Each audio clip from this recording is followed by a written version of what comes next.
Bueno, entonces, en ese webinar vamos a ver cómo escribir un artículo académico que sea a la vez interesante, fluido y que tenga relevancia global.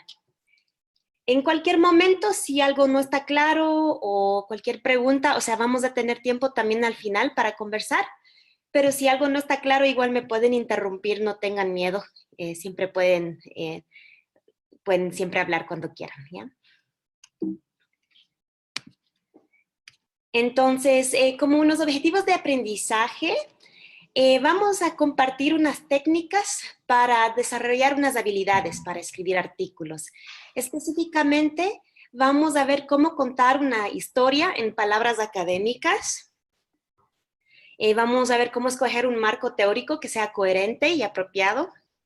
Y contextualizar un estudio de escala local para una relevancia global, porque muchos estamos trabajando justo a niveles bastante locales, ¿no? Y finalmente vamos a tratar de escribir algo que sea un poco especial, fuera de lo común, para también, pues, que sea interesante para la gente que lea nuestros artículos. Entonces, el primer como consejo, la primera técnica que yo les podría compartir es que yo siempre comienzo con la idea de buscar un hilo narrativo o un arco narrativo. Esa es la idea, siendo que cada vez que estamos escribiendo un artículo, eso tiene que nacer desde una historia. Y eso puede ser una historia personal de lo que hemos vivido con la experiencia de investigación.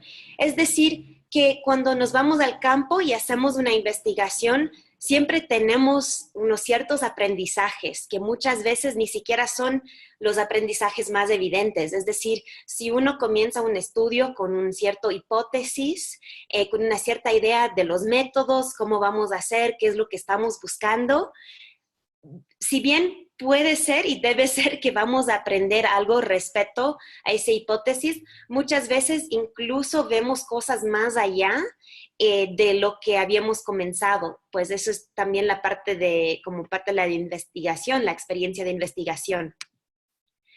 Entonces, como no todos tienen la misma experiencia que uno tiene, es decir, cuando tú vas al campo y tú hablas con gente, conoces, vives, sientes, haces preguntas, o de pronto estás haciendo como experimentos, tú estás aprendiendo mucho en el camino y hay cosas que otras personas pueden aprender desde esa experiencia.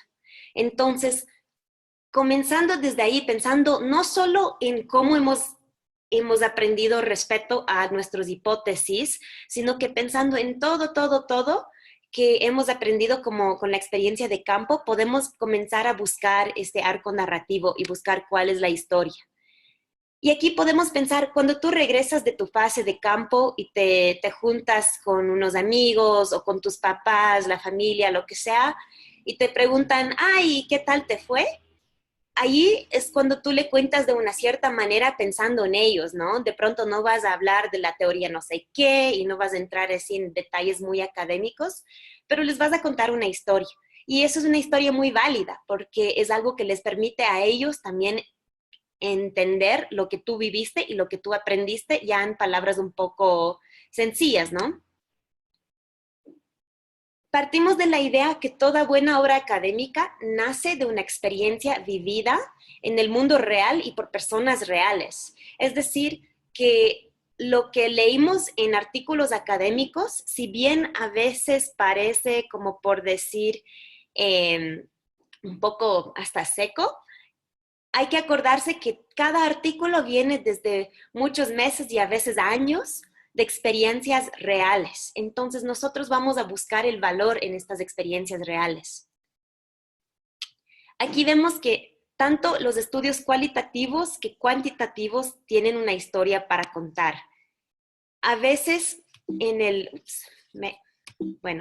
a veces en el cualitativo nos confundimos porque aprendimos tanto que ya no sabemos qué es lo que nace desde el estudio y qué es lo que es como una experiencia personal. Es decir, que cuando hacemos, por ejemplo, etnografía, lo que vivimos es una experiencia que va mucho más allá de simplemente las preguntas de estudio. Entonces, a veces en esa parte nace una historia muy rica que tenemos que acordarnos que incluso las partes que para nosotros nos parecen más como aprendizaje personal, igual desde esa parte hay muchísimo que se puede hacer como contribución hacia los demás en términos de compartir tu experiencia y compartir tu aprendizaje. Entonces, ya viendo cuál es esta experiencia personal que hemos vivido, yo hago la sugerencia de comenzar por escribir tu artículo de manera informal, siendo algo solo para ti, algo que nadie más va a leer, algo como que estás escribiendo en tu cuaderno, ¿no? Y sin preocuparte de cómo están saliendo las palabras, ni la gramática, ni nada. Entonces, yo les pongo, por ejemplo, aquí un pequeño ejemplo de una manera muy poco académica de escribir que les puse acá, bueno, desde mi propio trabajo, ¿no? Que la gente en Ecuador y también en el mundo quedaron bajitos y gordos por no comer suficiente de ciertos nutrientes, pero por comer de más de otros nutrientes. Eso es un problema grande. Obviamente eso no es una manera académica de escribir y eso no es algo que luego le vas a publicar así, pero es una forma que te permite a ti poner en la página tus ideas antes de perder el hilo, porque ya cuando estamos tratando de escribir para otras personas, a veces nos enfocamos tanto en encontrar la palabra que queremos, la palabra perfecta o la manera de decirlo, que después nos olvidamos cuál era el siguiente punto, ¿no? Entonces yo hago por eso esa sugerencia de comenzar así a escribir solo de manera informal el primer borrador. Desde allí, ya teniendo nuestra historia personal ya escrita, ya entendiendo nuestra propia experiencia, ahora tenemos que comenzar a ponerlo en el contexto académico. Entonces, ya tienes que comenzar a pensar esa historia, cómo se relaciona con lo que has leído en otros artículos. Pueden pensar, ¿cuáles artículos tratan temas parecidos? ¿Con cuáles artículos estás de acuerdo o en desacuerdo también? O muchas veces va a ser un poco de los dos. O sea, realmente tratamos de ver todo lo que se relaciona con nuestra historia personal, pero ya desde ese punto de vista más académico. Vamos a ver las lecturas que nos inspiran, también las que nos hacen enojar. Estas son muy importantes, que muchas veces van a encontrar una obra académica que van a decir, yo no estoy de acuerdo, me parece mal, o de pronto ellos encontraron eso, pero en mi contexto es muy diferente. Esas lecturas, las que nos inspiran o las que nos hacen enojar, tenemos que acordarnos porque esas son lecturas que vamos a comenzar a entrar en conversación con estos otros artículos, porque justo el proceso académico es de poner nuestro aprendizaje en contexto, en conversación con lo que se ha aprendido antes por otras personas. Y también lo que es muy útil es viendo estos otros artículos con que comenzamos, podemos ver también qué palabras están ellos usando para hablar de lo que nosotros estamos hablando, porque a veces uno habla de cierta manera, por ejemplo, yo, por ejemplo, en ese ejemplo que decía que hay la gente que quedaron bajitos y gorditos, luego encuentro el término la doble carga de la desnutrición. Que es ya un término que se maneja en el mundo académico. Y es muy probable que yo ya manejo ese término porque antes de comenzar la investigación, muy probablemente yo ya estaba al tanto de eso, ya había leído y ya sabía que estaba como buscando ese tema. Pero a veces también surgen temas que no sabíamos, que antes no estaban dentro de nuestro vocabulario, de nuestra conciencia. Entonces nos ayuda mucho para conectar los términos que se utilizan en el mundo académico para ayudarnos a encontrar más allá, para seguir explorando, seguir leyendo y también para cuando nosotros comenzamos a escribir, utilizar un vocabulario que sea como coherente con los demás artículos en ese tema, ¿no? Y bueno, siempre toca seguir leyendo, leyendo, leyendo en cada paso. Una sugerencia es obviamente de tomar notas mientras leemos y también de buscar en las referencias de lo que hemos leído para tratar de llegar a la fuente original y también para encontrar nuevas ideas. Entonces, yo les pongo ese ejemplo acá de que habla del modelo conceptual de la salud y después dice 20 a 27 y después habla del modelo del desarrollo de salud en el curso de la vida, tiene la referencia 28. Entonces, obviamente, a mí me interesa buscar esa referencia para profundizar el conocimiento sobre ese modelo. Eso es bastante evidente, ¿no? Desde aquí ya, después de haber identificado las otras lecturas, los artículos, después de haber leído bastante, podemos comenzar a formalizar la historia y nos preguntamos, por ejemplo, ¿qué relación tiene la historia personal que tengo con lo que he estudiado, lo que he leído, lo que he aprendido? Comienzo a pensar para qué o para quién podría servir este artículo que yo quiero leer. Y entonces ya me imagino cómo le contaría esta historia ya no a mis amigas o a mi mamá, sino que a alguien quien esté en ese mismo ámbito profesional. Desde aquí nos acordamos que no toda la gente ha vivido lo que hemos vivido en el campo y esta experiencia personal tiene algo importante para ofrecer al mundo académico. Solo es cuestión de un poco traducirlo a esas palabras.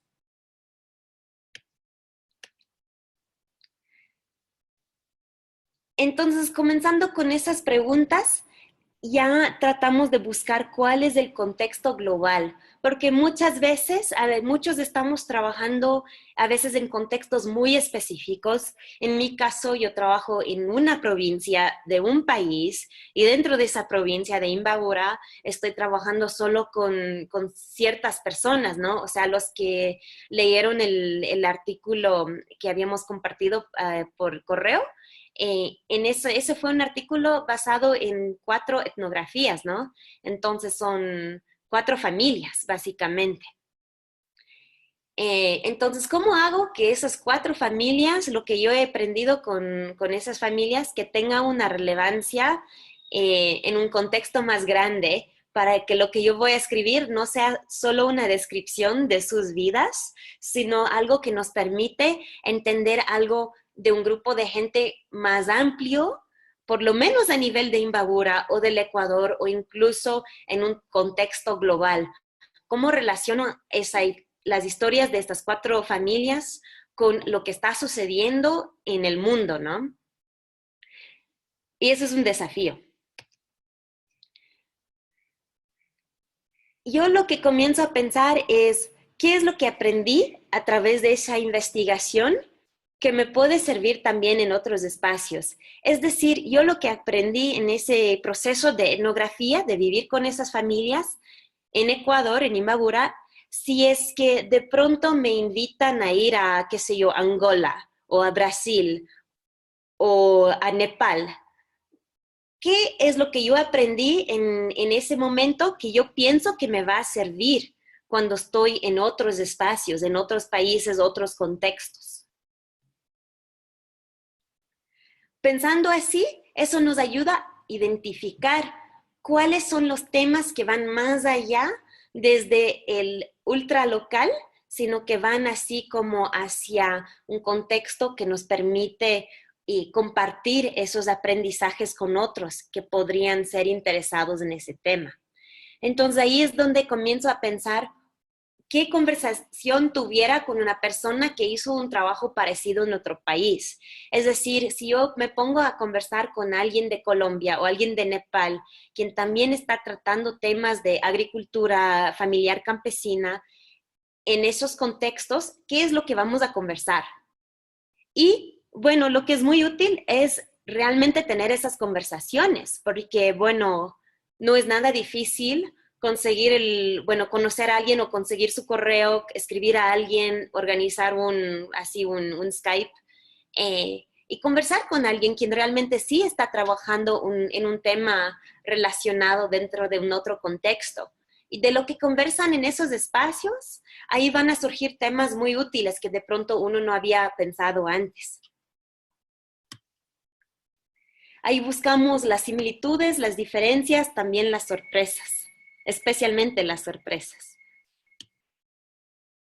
Y siempre nos preguntamos qué es lo que podemos aprender el uno del otro.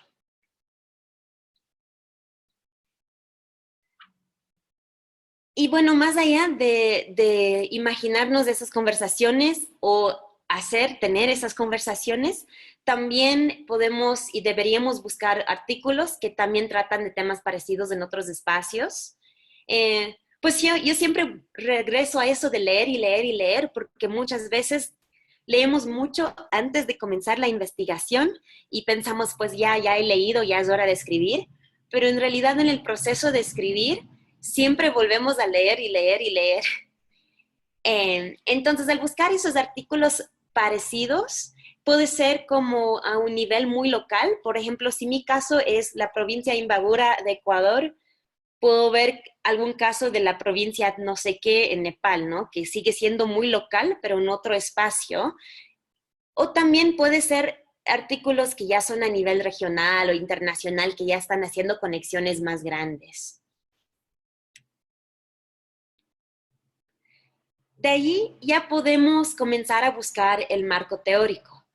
Es muy probable que ya teníamos un marco teórico pensado cuando comenzamos con la investigación, porque obviamente nadie va al campo sin haber primero pensado en algo, ¿no? Pero muchas veces, como por decir, regresamos con nuestros datos, podemos tener muchísimos datos, cientos de páginas de datos cualitativos o un montón de variables cuantitativos. Y de lo que antes pensábamos que íbamos a tener información para un artículo, nos damos cuenta que hemos aprendido tanto que es mejor de pronto dividirlo en 3 artículos o hasta más, ¿no? Para poder contar una historia coherente en cada uno. Y ese marco teórico es lo que nos permite contar esa historia coherente dentro de un contexto de conocimientos que ya existen. O sea, nosotros no estamos reinventando la rueda, o muy pocas veces. Lo más probable es que otras personas ya han pensado en cosas bastante parecidas, ¿no? Entonces, ese marco teórico es lo que nos permite relacionar nuestro estudio con el conocimiento que ya existe.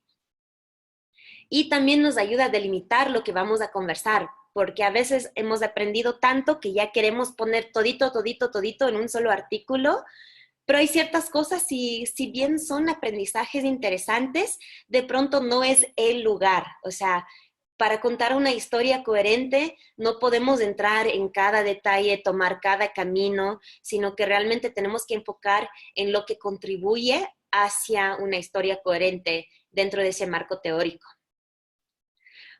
A veces lo que yo he visto por ejemplo, en algunas tesis de grado, es que para el marco teórico mucha gente siempre busca algo que se llame una teoría, ¿no? La teoría de no sé qué, la teoría de no sé quién. Un marco teórico no necesariamente tiene que tener la palabra teoría. Un marco teórico simplemente puede ser un conjunto de conocimientos que se reconocen, que tienen algo que ver con tu tema. Por ejemplo, en mi artículo que se trata de la relación entre la agricultura y la nutrición, existe un cuerpo de conocimientos que hablan justo de los diferentes caminos, los diferentes vínculos que sirven para conectar la agricultura con la nutrición. Entonces, esos diferentes caminos, esos forman mi marco teórico, pero en ese nunca ahí nadie dice la palabra teoría.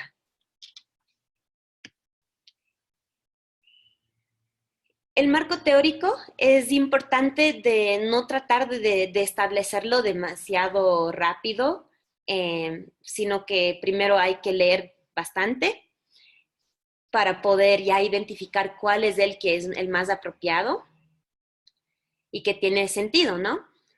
Y eso a veces nos ayuda también pensar qué es lo que conversaríamos con una persona que es experta en el marco teórico que hemos escogido.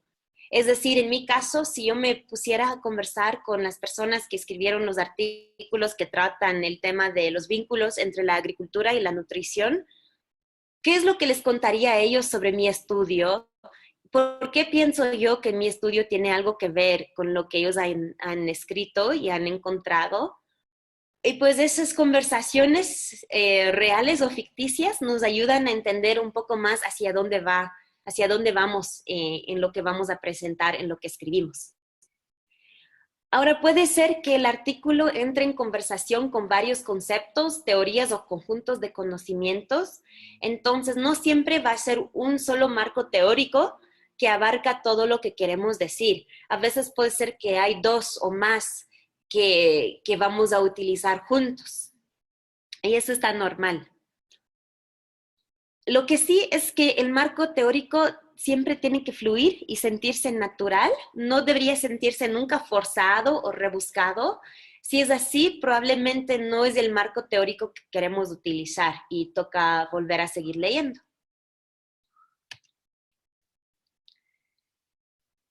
De ahí ya podemos comenzar a mapear las ideas. Nos toca visualizar la relación entre nuestra historia con el marco teórico. Por ejemplo, dónde coincide, dónde es que no coincide y cómo, cuáles son los caminos que unen al marco teórico con nuestra historia. Aquí yo les pongo un ejemplo de cómo sería, por ejemplo, el mapeo de las ideas que presenté en mi artículo, que a la izquierda vemos que las productoras agroecológicas comen más diverso porque tienen más diversidad en la producción, porque son mujeres empoderadas y porque hacen trueque en las ferias. Esos son como 3 temas que surgieron desde mis resultados. De allí veo lo que ha escrito Herford y Harris en un artículo que se trata de los vínculos principales entre la agricultura y la nutrición. Ellos identifican el consumo de la producción propia, los ingresos de la agricultura para comprar alimentos y el empoderamiento de mujeres. Esos 3 factores ellos ven como vínculos importantes entre la agricultura y la nutrición. Y yo que estoy viendo los vínculos entre la agroecología y la nutrición, lo que veo es que mi primer factor de la diversidad en la producción, eso es como se relaciona de manera muy evidente con el consumo de la producción propia. También lo de mujeres empoderadas se vincula, se relaciona muy bien. Pero de allí la parte de hacer trueque en las ferias, digamos que podría buscarse una relación o se podría poner como una contraposición a los ingresos de la agricultura para comprar alimentos. Entonces, esa parte en donde lo que mis resultados encuentran no coinciden con el marco teórico, justo me da algo para conversar de por qué en mi contexto es diferente, de por qué hemos encontrado cosas un poco distintas, de cómo se puede relacionar esa idea del trueque, que también es un tipo de economía, con la idea de tener ingresos agrícolas para estar comprando alimentos. Entonces, eso es lo que nos da realmente como la parte interesante del artículo. Entonces, justo cuando las ideas no cuadran totalmente, eso no tenemos que verlo como problema, sino más bien como una oportunidad. De ahí, para seguir dándole como algo especial al artículo que estamos escribiendo, también otros consejos sería de no tener miedo de salir de la disciplina, o sea, en mi caso, de salir de la disciplina de la nutrición o el desarrollo rural. Puedes relacionar tus ideas con otras disciplinas que no suelen entrar en discusión con esa disciplina principal. Y eso puede entrar tanto en el marco teórico que en la discusión, dependiendo de cuánto quieres enfatizar los aprendizajes de la otra disciplina. Ya les voy a mostrar un ejemplo en un momentito. Y bueno, cuando integramos una disciplina que no es la nuestra, es mejor hacer referencia a los textos más emblemáticos dentro de la disciplina, no así como a un estudio cualquiera de poco impacto. O sea, realmente queremos hacer referencia a algo que se ha visto como, o sea, muy bien visto dentro de la otra disciplina. O sea, por ejemplo, lo que yo hice es, bueno, mi disciplina aquí es el Agriculture for Nutrition, todo relacionado a agricultura y nutrición, pero en ese artículo eh, entré en conversación con lo que es los estudios de la ciencia de comportamiento, que viene más desde juntando la economía y psicología, ¿no? Que que el Kahneman, quien ha escrito bastante sobre la ciencia de cómo se comportan los seres humanos, él es economista que ha ganado el premio Nobel, entonces sus obras son muy reconocidas. Y entonces al integrar esa parte de qué podemos aprender desde las ciencias del comportamiento del ser humano para lo que es la agricultura para nutrición, eso nos ayuda a aportar algo que digamos que no, normalmente no entra. En otros artículos nunca he visto que alguien haga referencia a Kahneman. Entonces nos permite ser un poco más creativos y salir un poco desde nuestro contexto, porque en realidad todo lo que se aprende en la ciencia puede tener una relación con lo que estamos haciendo. Y mientras más buscamos estas relaciones, más vamos a poder entender el mundo en que vivimos. Porque es que para mí se me hace ahora hasta obvio que la ciencia del comportamiento de seres humanos tiene algo que ver con cómo practica la gente la agricultura y la nutrición. Pero por el hecho que yo no soy economista ni socióloga, de pronto no voy a tener muchas oportunidades de leer ese tipo de artículo porque no es, por decir, dentro de lo mío. Sin embargo, es bueno tratar de buscar eso. Bueno, de ahí vemos, ya que tenemos como las ideas, qué es la historia que queremos contar, cuál es el contexto en el mundo en que esa historia tiene sentido, con qué marco teórico vamos a conversar. Ahí es la parte de estructurar el artículo, que eso es ya como lo más evidente en cierto sentido, ¿no? Que casi siempre el artículo sigue las mismas estructuras. Pero lo que es chévere es que en algunas publicaciones tenemos la posibilidad de cambiar eso, que no siempre tiene que ser así, introducción, métodos, resultados, discusión, conclusiones. Algo que yo vi en el PNAS, el Proceedings of the National Academy of Science, es que comenzaron a poner los métodos al final. Me pareció interesante eso porque obviamente todos cuando estamos leyendo un artículo, al menos que le estamos leyendo, haciendo una lectura muy profunda, saltamos los métodos. Entonces ellos ya están como reconociendo que es la manera en que la gente prioriza lo que leen y entonces de una vez los están poniendo al final. Y también muchas veces en publicaciones más cualitativas, se puede incluso hasta mezclar los resultados con la discusión, ya que tiene sentido, ¿no? Porque a veces después de un resultado ya queremos de una vez hablar de, o sea, interpretar al resultado. No es tanto como en el cuantitativo que solo mostramos unas tablas y después hablamos de las tablas, ¿no? Entonces, para saber la estructura que puedes dar a tu artículo, bueno, si ya sabes la publicación donde quieres publicar, es bueno leer algunos artículos de esa misma publicación para ver ellos cómo han estructurado, cuánta flexibilidad tiene. Muchas veces la página de la publicación te va a incluso decir si es que ellos tienen flexibilidad en eso o si es que son como muy rígidos que de ley tienes que respetar esa misma estructura. O a veces incluso hacemos al revés. Si yo digo, por ejemplo, que en un artículo de ley quiero hacer mezclar los resultados con la discusión, de pronto voy a buscar una publicación que permita eso. La estructura de un artículo, bueno, respetando igual esa como estructura la más común, se ve más o menos así. Y pues ya generalmente sí sabemos qué es lo que va en cada parte, pero a veces ya al rato de estar escribiendo ya no es tan evidente.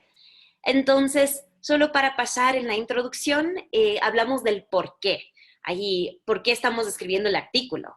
Entonces, hablamos del problema o de los conocimientos hasta ahora. Ahí presentamos nuestro marco teórico, nuestro contexto. Ahí presentamos el objetivo del estudio del artículo. y también las preguntas de investigación o la hipótesis. En los métodos, aquí es el qué, cómo, quién, dónde. Podemos hablar del sitio de la investigación, la teoría tras los métodos. Entonces, a veces, por ejemplo, si nuestros métodos, o sea, yo que hablé de la etnografía, entonces ahí voy a hablar desde qué punto de vista etnográfico estoy yo llegando, porque dentro de la etnografía ha habido como muchas como olas o teorías diferentes de cómo se hace una etnografía. De ahí podemos también describir los instrumentos de campo y también los métodos que estamos utilizando para el análisis o la teoría que estamos utilizando para el análisis. Porque digamos que con los mismos datos, exactamente los mismos resultados, podemos hacer análisis muy diferentes y tener otras teorías de cómo estamos llegando a nuestros resultados. Y bueno, también la aprobación ética, si es que haya una. En los resultados es donde hablamos de qué es lo que observamos. Los resultados debería ser como una pintura sin palabras, o sea, una obra de arte sin interpretación, porque en ese momento no es aquí donde vamos a interpretar o juzgar o llegar a conclusiones. Es como que cualquiera debería poder llegar a esa obra de arte y tener su manera de interpretarla y tener su oportunidad para interpretar esa obra, esos resultados, antes de que otra persona le diga qué es lo que tienen que pensar al respecto. Ahí en la discusión, ahí es donde nosotros hacemos la interpretación. Es ahí donde estamos nosotros en la galería de arte y decimos, ah, para mí este azul que están utilizando significa que tal cosa, ¿no? Entonces, aquí vamos a conversar con lo que habíamos presentado en la introducción. Vamos a pensar cómo eso responde a la problemática, esos resultados, cómo responden a la problemática, cómo calza o cómo desafía con el marco teórico o con el contexto académico, qué conocimientos nuevos estamos aportando a lo que ya se sabía, cómo estamos respondiendo a nuestras hipótesis o nuestras preguntas de investigación.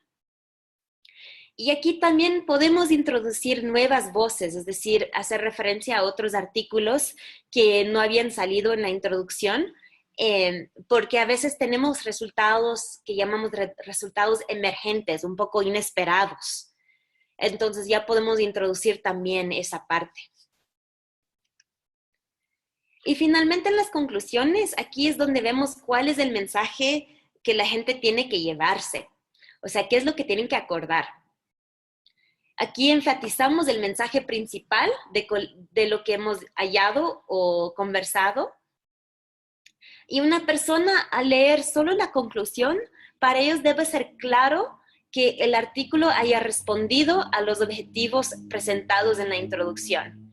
Entonces, sí, la introducción y la conclusión, uno podría leer solo eso y decir bacán, ¿no? Si es que no les importan los detalles. Ya se debe entender y debe ser como coherente. La conclusión debe ser como una respuesta a la introducción.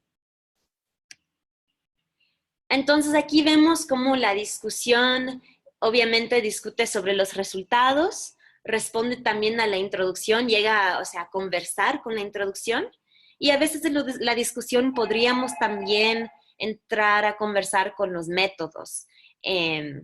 Dependiendo, o sea, por ejemplo, si nos parece que los métodos nos permitieron ver algo muy interesante, o sea, fueron métodos innovadores, o si nos parece que algo no pudimos ver tanto como quisimos porque los métodos no nos permitieron, etcétera, ahí también puede entrar en la discusión.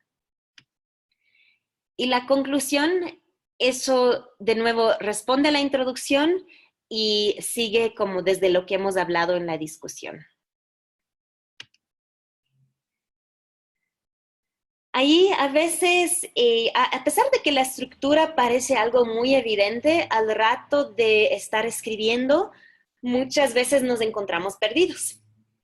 Porque a veces no es tan claro si es algo es más interesante poner en la discusión o en la conclusión, o en la introducción o en la discusión.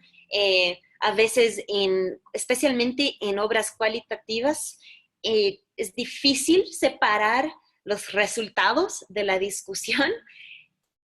Entonces, cuando nos encontramos en esa situación, a mí lo que me gusta hacer es volver a leer un artículo que me ha gustado mucho para ver ellos cómo hicieron, dónde pusieron la información, cómo hicieron relaciones entre las diferentes partes del artículo. Eso le veo como un ejercicio muy útil porque si a mí me gustó un otro artículo, probablemente me gustó porque lo escribieron bien. Entonces me puedo inspirar en eso.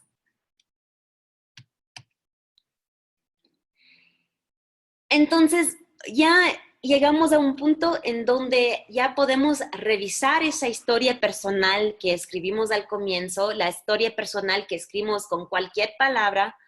Ahora ya podemos ponerlo en términos académicos, ya pensando en nuestra audiencia.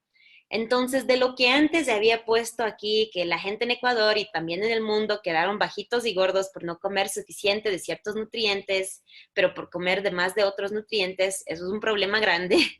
Eso ya puedo ponerlo en palabras académicos hablando de la malnutrición en el sector rural como prioridad internacional, de la evidencia que demuestra que la gente que tuvo deficiencias de nutrientes como niños ya tienen como problemas crónicas como adultos. Y eso le pongo en conversación justo con los estudios que ya se han hecho, demostrando que no es una idea que salió así desde mi corazón, sino que es algo que ya algunas personas han visto en varios contextos. Y justo hablando de cómo citamos a otros artículos, una cosa que es más, a veces difícil de aprender bien es cómo usar bien las referencias. Primero es importante de buscar la referencia original de una idea o de un dato. Es decir, aquí tenemos un artículo escrito por el Steve Sherwood y Miriam Paredes, y aquí tenemos un dato muy interesante que dice que a nivel global las pesticidas tóxicas matan a más de 900,000 personas por año. Wow, me parece un dato muy interesante, yo quiero utilizar ese dato. Entonces yo lo encontré en el artículo de Steve Sherwood y Miriam Paredes, pero yo no voy a citar su artículo porque ellos pues, encontraron ese dato de ese Bertolotte y colegas de 2006.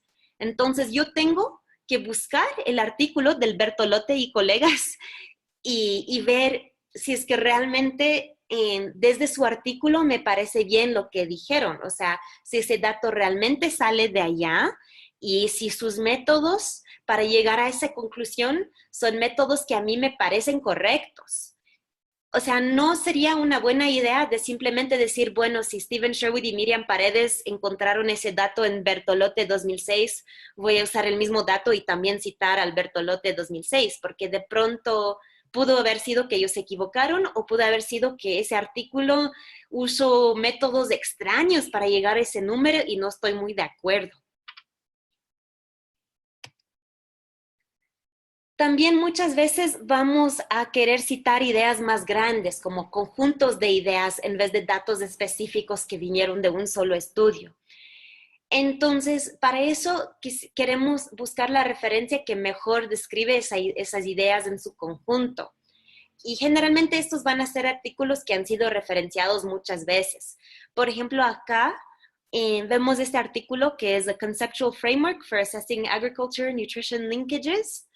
Ya vemos desde el nombre que eso no es como un estudio de caso de una cosita que tiene un resultado, sino que eso ya es un artículo que abarca varios estudios, varias ideas, todo un conjunto de conocimientos y que, bueno, han sido 70 personas que han hecho referencia a ese artículo, que no es enorme, pero digamos que como es un mundillo bastante pequeño, es decir, no hay 1 millón de gente escribiendo sobre los vínculos entre la agricultura y nutrición, 70 ya es un número un poco importante.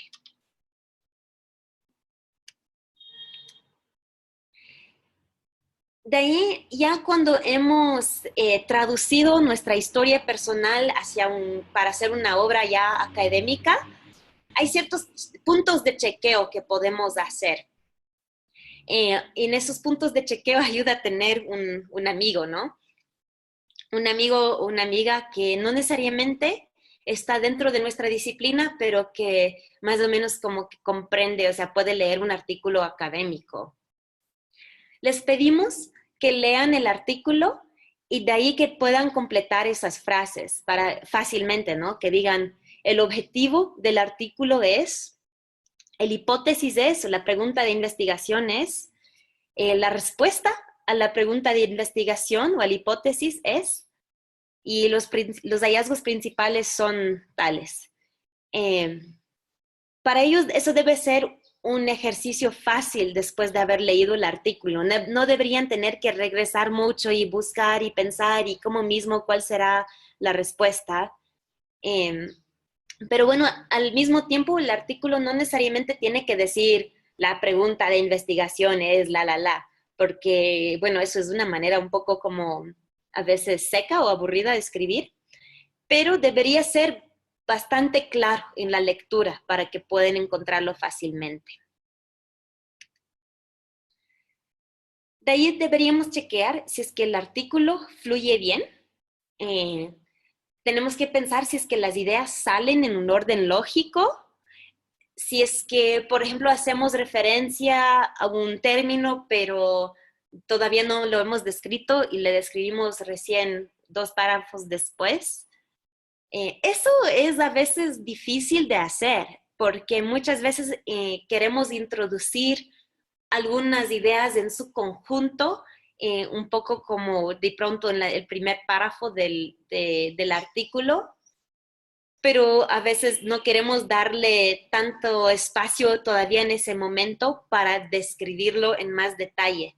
Entonces nos toca encontrar la manera que podemos tener ese orden lógico sin perder a la persona quien está leyendo el artículo. También tenemos que buscar si es que hay cabos sueltos o detalles que no cuadran dentro del marco teórico.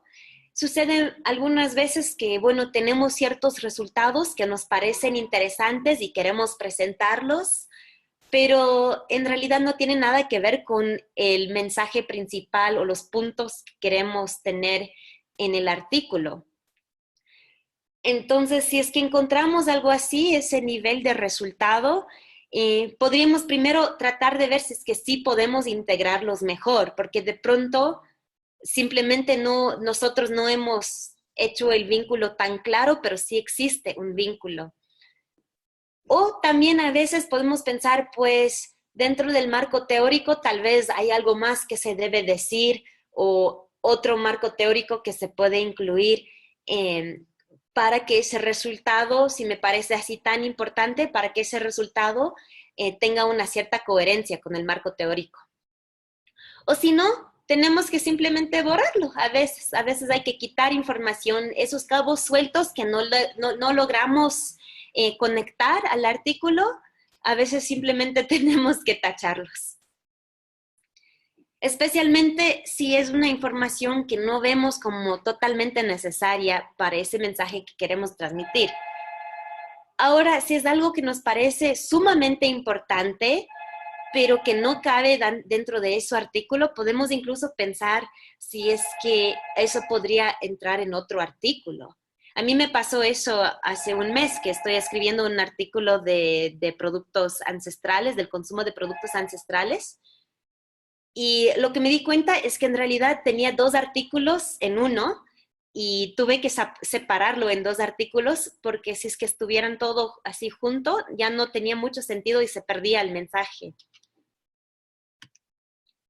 Entonces es un acto de desprendernos de nuestras palabras. A veces escribimos una frase tan linda que nos duele borrarla, pero bueno, digamos que no es totalmente borrarla o perderla, sino que podemos hacer un copy-paste en un nuevo documento y guardarla para un otro momento.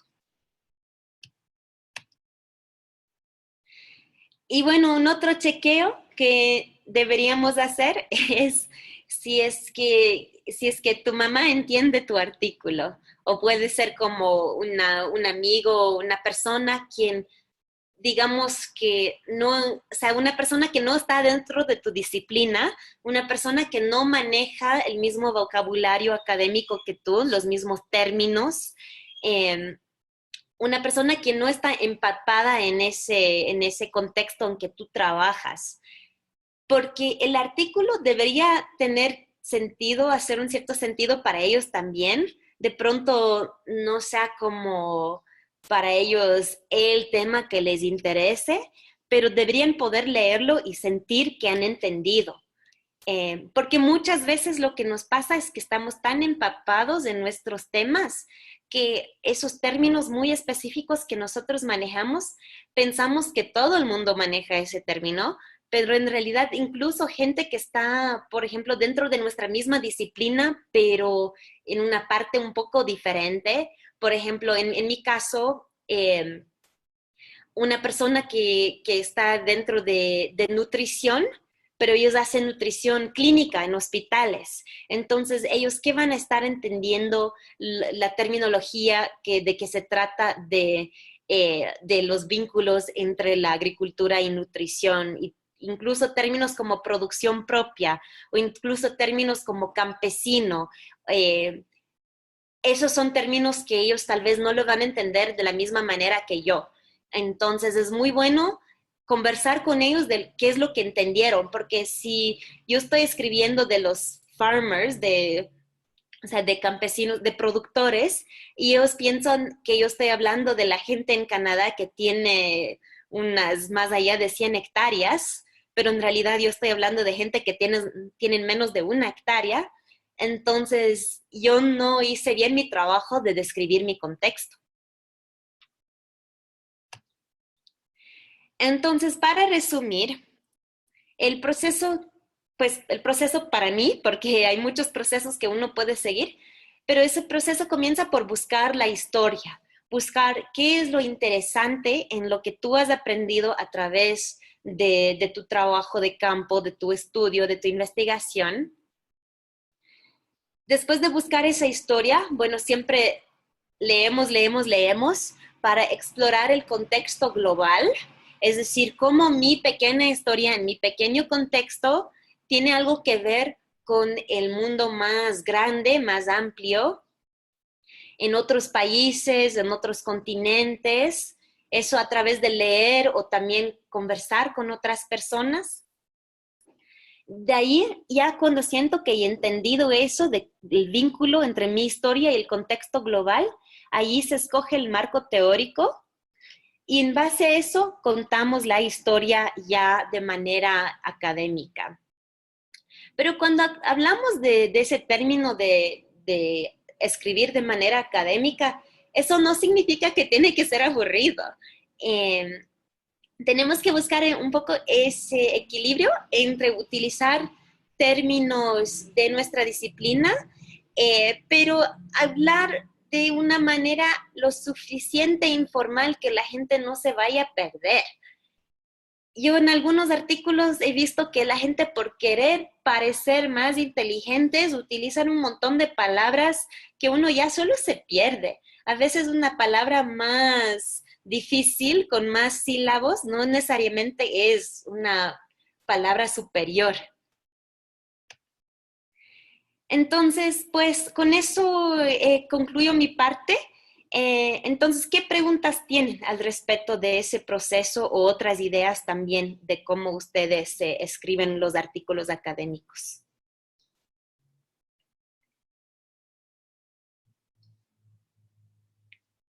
Eh, Ana, muchas gracias por la presentación. Soy Luis, de la Oficina de Ecuador. Una consulta, tú mencionaste en esta presentación muy buena, muy, muy descriptiva. ¿Cómo te das cuenta de que tal vez estás tratando de poner en un solo artículo todos los datos? O sea, ¿cómo llegas a darte cuenta de poder separar las temáticas? No sé si puedo conectar con esta pregunta. Pues para mí que hay dos maneras. Primero es cuando ves que si tratas de relacionar cada uno de tus resultados, las diferentes partes, a tu marco teórico o a los objetivos que presentas en el artículo, a veces hay unos que dices, bueno, son datos muy interesantes, pero no responden a ese tema. O la otra cosa que puede suceder es que de pronto tienes un marco teórico muy amplio o estás manejando varios marcos teóricos y simplemente el artículo se alarga, se hace muy, muy largo, pero no hay nada que quieres cortar porque te parece que todo es relevante. Entonces, allí, por el hecho que estamos escribiendo un artículo y no un libro, nos toca separar, ver cómo podemos precisar el marco teórico, de pronto separarlo en dos o hasta tres, puede ser, y ver cuáles partes responden a esa precisión del marco teórico y cuáles partes responden a algo que es relacionado pero un poco diferente. Incluso a veces una manera un poco más tal vez sencilla de poder separar es que a veces estamos trabajando con diferentes métodos. Por ejemplo, yo hago mucho eso de trabajar con métodos mixtos y me gusta poder en el mismo artículo hablar de los resultados cualitativos y cuantitativos para que puedan entrar en relación. Pero lo que sucede ahí es que se hace un artículo muy largo y un poco confuso y no me da el espacio en los métodos para incluso describir bien cómo hice cada parte. Entonces, en ese caso, yo lo que prefiero hacer es, por ejemplo, primero tener el artículo que es cualitativo y después al escribir el artículo cuantitativo, en la discusión entrar a conversar con el primer artículo. Y en realidad eso es justo lo que estoy haciendo ahora, porque bueno, el artículo que habíamos compartido en el correo, digamos, eso es una fase cualitativa y ahora estoy escribiendo un artículo cuantitativo que se trata de lo mismo, pero que ya en base a una encuesta en vez de etnografías. Y en la discusión voy a llegar a entrar en conversación con los resultados cualitativos desde el primer artículo. Gracias.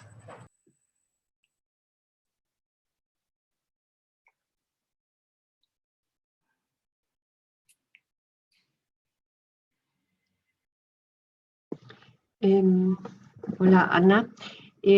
Una pregunta respecto a manejo de referencias y bibliografía.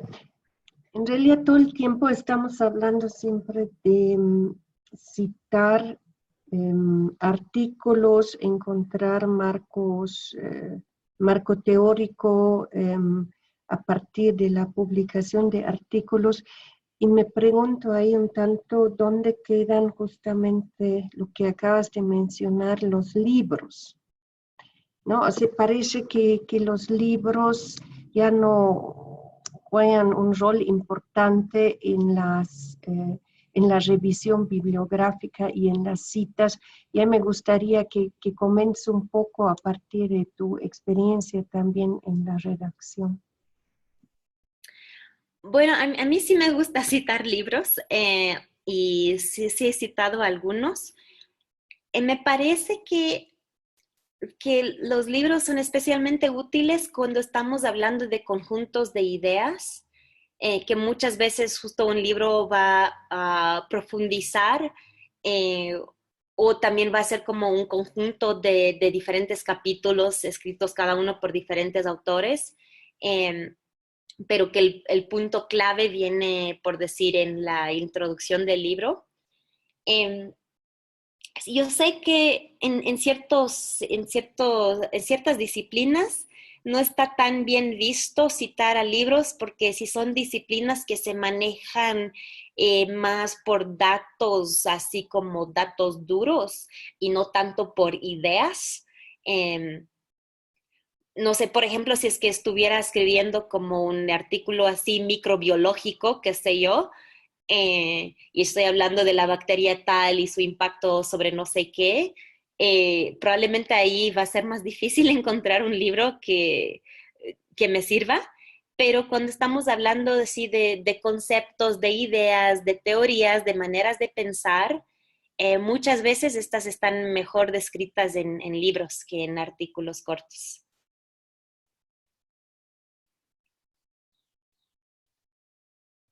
Muchas gracias.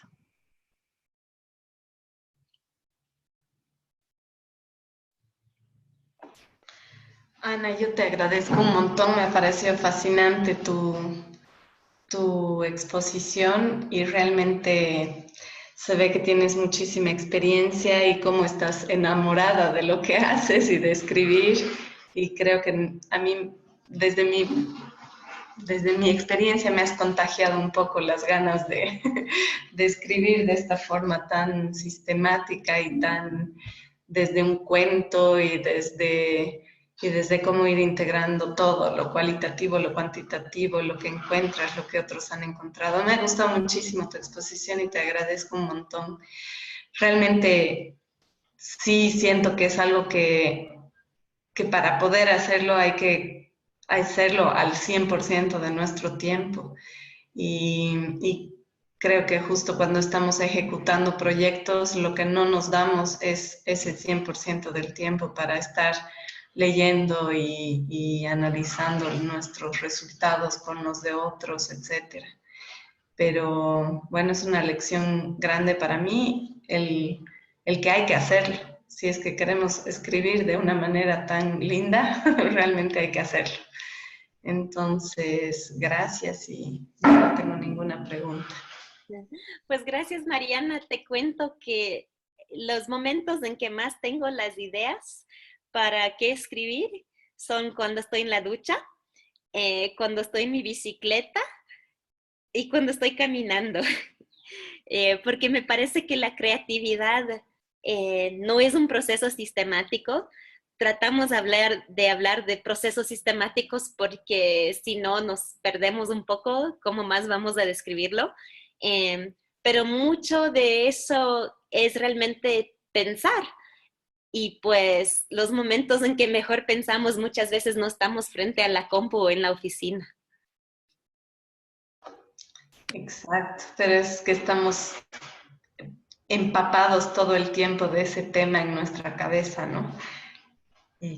Pero bueno, sí, eso, muy lindo. Gracias.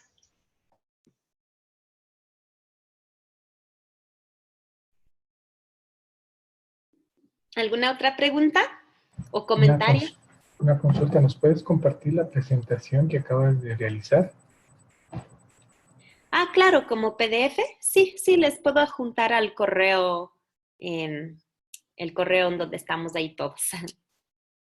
Ok, muchas gracias. Y igual coincido con las palabras de Mariana. Nos has motivado a escribir y creo que es uno de los pendientes que tenemos como grupo de trabajo. Muchas gracias por todo. Pues muchas gracias igual a todos. Pues si tienen cualquier otra pregunta o comentario, ahora es el momento. No, Adita, yo quería realmente agradecerte por tomarte el tiempo de preparar esta presentación para el grupo. Justamente estamos tratando desde diferentes miradas cómo enfocar en estos artículos que estamos escribiendo alrededor de los sistemas alimentarios y creo que tú has hecho una excelente contribución a nuestras ideas.